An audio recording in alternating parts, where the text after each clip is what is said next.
안녕하십니까? 2022년 9월 2일 금요일 인도네시아 헤드라인 시작합니다. 첫 번째 소식입니다. 러시아는 우크라이나 침공으로 인해 여전히 국제사회의 제재를 받고 있습니다. 이에 러시아와 정상적인 국제무역 거래가 어려운 가운데 러시아산 원유의 가격이 하락하고 있습니다. 이와 관련하여 관광창조부 장관은 인도네시아가 러시아로부터 원유를 구매할 계획을 가지고 있다고 밝혔습니다. 하지만 지금은 계획 단계일 뿐 정부의 최종적인 결정이 된 것은 아닙니다. 국제관계 옥저버로 있는 한 교수는 인도네시아가 러시아로부터 원유를 구매하면 G7 국가들로부터 비난을 피할 수 없을 것이라고 전했습니다. G7 국가는 미국, 영국, 이탈리아, 일본, 독일, 캐나다, 프랑스이며 인도네시아는 G7의 파트너 국가로 참여하고 있습니다. 교수에 따르면 인도네시아의 러시아산 원유 구매는 G7 국가들로부터 인도네시아산 제품들을 거부할 수 있는 명분을 제공하며 이는 국가 경제를 약화시키고 새로운 시장을 개척해야 하는 상황까지 만들 수 있다고 말했습니다. 특히 원유 수입은 러시아의 우크라이나 주권 침해를 동의한 것으로 간주되어 G7 국가와 동맹국들로부터 각종 제재를 받을 수 있다고 우려하였습니다. 하지만 이와 반대로 러시아산 원유를 수입할 경우 브릭스 국가로부터 환영을 받을 수 있습니다. 브릭스에 소속된 국가는 브라질, 러시아, 인도, 중국, 남아프리카 공화국의 5국가들로서 서로 긴밀한 관계를 유지하고 있습니다. 만약 러시아산 원유를 구매하게 될 경우 인도네시아는 낮은 인플레이션을 유지할 수 있게 되며 눈앞에 다양한 이익을 건질 수 있습니다. 특히 러시아산 원유는 인도네시아산보다 품질이 훨씬 좋으며 현재는 가격 경쟁력조차 인도네시아산보다 좋습니다. 또한 제3국을 거치지 않고 러시아로부터 직접 구매가 가능하기 때문에 국내 유가를 안정시키고 경제적 안정을 유지할 수 있는 잠재력을 가지고 있습니다. 이에 따라 현재 인도네시아의 결정에 많은 국가들이 주목하고 있습니다. 다음 소식입니다. 인도네시아 의회가 지난 30일 본회의를 열고 한국과 인도네시아 간 포괄적 경제동반자 협정 비준 동의안을 처리하였습니다. 양국 정부가 2020년 12월 세파 협정에 합의한 지 1년 8개월 만입니다. 조코위 대통령은 지난 7월 방한 당시 윤석열 대통령과 정상회담을 갖고 세파의 조속한 발효가 필요하다는데 의견을 같이 한 바 있습니다. 참고로 한국 국회는 지난해 6월 세파 비준을 완료한 상태입니다. 양국이 국내 절차를 마무리했다는 것을 상호간 서면으로 통보하면 60일 후부터 공식 발효됩니다. 두 나라는 한 아세안 FTA를 통해 어느 정도 시장을 개방한 상태지만 세파가 발효되면 관세 철폐 수준은 더 올라가게 됩니다. 산업통상자원부에 따르면 세파 발효 시 한국은 전체 품목 중 95.8%, 인도네시아는 94.8%의 관세가 사라집니다. 인도네시아는 자동차 강판용 철강 제품과 자동차용 스프링, 베어링 등 기계 부품, 의류 등을 한국에서 수입할 때 관세를 없애게 됩니다. 트랜스미션과 썰루프, 정밀화학 제품 등도 즉시 또는 5년 이내에 무관세를 적용합니다. 반면 한국은 벙커CU와 정밀화학 원료, 원당, 맥주 등에 대해 즉시 또는 5년 이내에 관세를 철폐하게 됩니다. 민감한 부문인 농수임산물은 현재 개방 수준을 유지하게 됩니다. 인도네시아는 우리 측 관심 분야인 온라인 게임 서비스를 개방하고 유통 건설 분야에서 외국인 투자 지분 제한율을 67%로 올리게 됩니다. 이 밖에도 인도네시아는 주요 산업 육성이나 연구개발 등 한국의 경제개발 경험을 공유하고 한국의 기술 인력과 기업들은 인도네시아 경제개발에 적극적으로 참여할 수 있게 됩니다. 한편 인도네시아 의회는 이날 세계 최대 규모의 영내 포괄적 경제동반자 협정 비준안도 통과시켰습니다. R7 아세안 10개국과 비아세안 5개국 등 총 15개국이 참여하는 다자무역 협정입니다. 전 세계 국내 총생산 인구, 교역 규모의 3분의 1을 차지하는 세계 최대 규모의 FTA입니다. 인도네시아가 아세안 사무국에 비준서를 기탁하면 60일 후 정식 발효됩니다.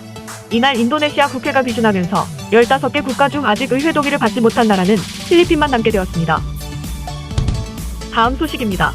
재무부 장관은 올해 연료 보조금 예산의 약 5%인 24조 1,700억 루피아를 복지 예산으로 전용할 계획이라고 밝혔습니다. 전용 예산은 월 수입이 350만 루피아 이하인 근로자 1,600만 명을 위한 현금 지원금으로 사용할 계획입니다. 또한 지방정부의 대중교통 보조금도 지원하기로 했습니다. 재무부 장관은 국민의 구매력을 높이기 위해 사회적 지원을 확대하기로 했다고 설명했습니다. 하지만 인도네시아 정부가 올해 확보했던 연료 보조금 예산을 줄이기로 하면서 휘발유 가격은 조만간 오를 전망입니다. 인도네시아에서는 국영 석유 회사 버르타미나가 운영하는 주유소에서 보조금 휘발유 버르타라이트를 구할 수 있습니다. 버르타라이트는 옥탄가가 90인 저가형 휘발유로 정부 보조금까지 더해져 현재 리터당 7,650루피아에 판매됩니다. 그러나 국제유가 급등에도 저가형 휘발유 가격을 묶어놓다 보니 정부 보조금 지출도 대폭 늘어난 상황입니다. 인도네시아 정부는 확보한 보조금 예산이 거의 바닥나자 지난 11일 에너지 보조금 예산을 502조 루피아로 확대한 상태입니다. 하지만 지금 같은 추세로는 증액한 보조금 예산으로도 부족하다는 전망이 나오자 저가형 휘발유 가격을 올리기로 하고 기존에 확보한 예산도 전용해 서민들을 위한 복지 예산으로 사용하기로 한 것입니다. 재무부 장관은 이날 휘발유 가격 인상에 대해서는 특별한 언급을 하지 않았지만 현지 언론에서는 휘발유 가격이 30에서 40%가량 인상할 것으로 보인다고 전망했습니다. 다음 소식입니다. 포스코가 최근 합작 투자로 진출한 인도네시아와 브라질 일권 제철소에 대해 각기 다른 중대한 결정을 내려 그 배경에 관심이 쏠리고 있습니다. 인도네시아에 위치한 제철소는 추가 설비 투자로 대대적인 확장에 나선 반면 브라질 제철소는 지분 전량 매각을 통한 사업 정리를 선택한 것입니다. 포스코는 브라질에 위치한 제철소 지분을 전량 아르셀로미탈에 매각하기로 결정하였으며 매각 금액은 21억 5,400만 달러로 연내 작업이 완료될 예정입니다. 브라질에 위치한 해당 제철소는 브라질 국영 광산 기업이 지분 50%, 동국제강이 30%, 포스코가 20%를 각각 투자해 만든 합작 일권 제철소입니다. 이번 매각 대금은 대부분 채무 변제에 사용될 예정으로 매각을 통해 손해줄 수 있는 현금이 사실상 거의 없을 것으로 추정됩니다. 매각을 통해 실질적인 이익이 없음에도 불구하고 매각을 결정한 이유는 사업의 지속성에 회의감이 컸기 때문으로 분석됩니다. 브라질 소재 제철소는 건설 당시부터 공사 지연과 과도한 투자 비용 등으로 사업성에 대한 의문이 꾸준히 제기되었으며 2016년 완공 이후에도 지속적인 적자를 보였습니다.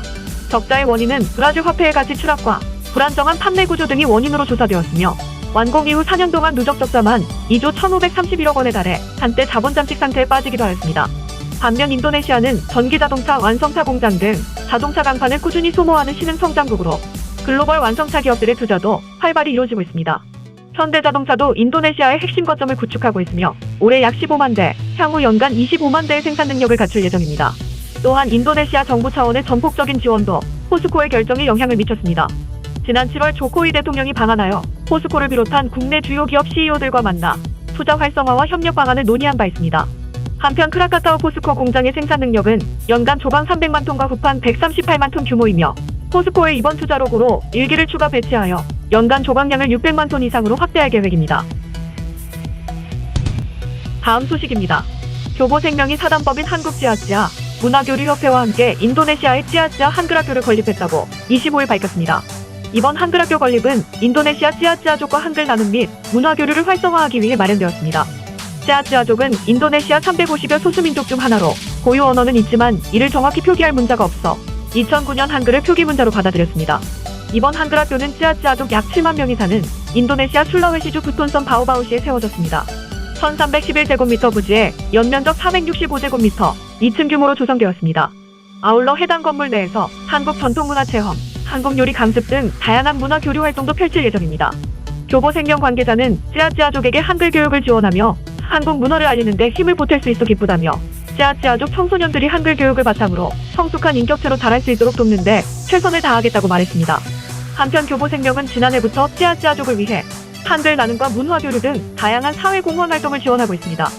현재 바오바우시와 남부통군에 있는 초중고등학교 등 8개 학교 학생 500여 명에게 한국어 교육은 물론 태권도 교육 등 한국 문화 교류 사업도 펼치고 있습니다.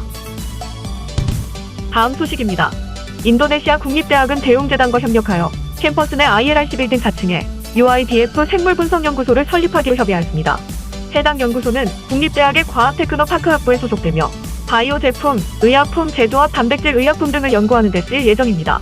연구소는 GLP 기준을 적용해 만들어지며 연구소 크기는 약 336제곱미터입니다.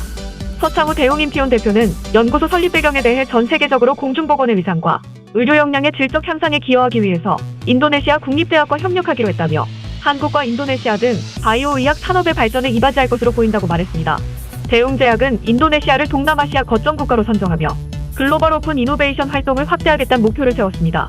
인도네시아 국립대학교 총장은 해당 바이오 분석연구소에서 우수한 연구 성과를 창출하여 국내외 바이오 의약품 산업 발전에 기여하고 인도네시아와 한국의 협력 모델이 되도록 하겠다고 말했습니다.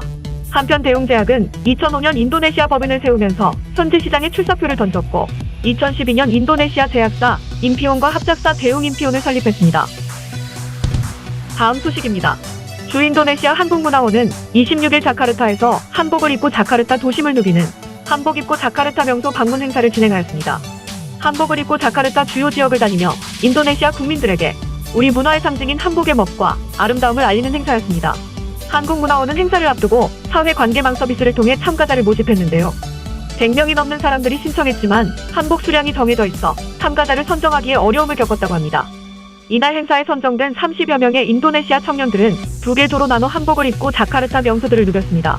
중앙 자카르타조는 모나스 기념탑에서 중앙분수광장을 거쳐 2018 자카르타 팔렘방 아시안게임 개막식이 열렸던 갤로라 붕카르노 경기장까지 행진했습니다. 남부 자카르타주는 상업지역인 블로겐 플라자에 모여 보보와 전철을 이용해 역시 GBK 경기장까지 이동했습니다. 이날 행사에는 인도네시아 현지 방송국 RTV에서 동행 취재를 나왔고 길에서 마주친 사람들은 저마다 한복의 아름다움에 큰 관심을 표하기도 했습니다. 행사에 참여한 대학생 토릭 씨는 한국학을 전공해 평소 한국 전통 문화에 관심이 많아 참여하게 됐다며 한복을 입고 자카르타 주요 지역을 거닐면서 시민들의 눈길을 사로잡는 경험을 해 매우 즐거웠다고 말했습니다. 한국문화원의 김용훈 원장은 앞으로도 한복 홍보를 위해 많은 활동을 계획하고 있다고 설명했습니다.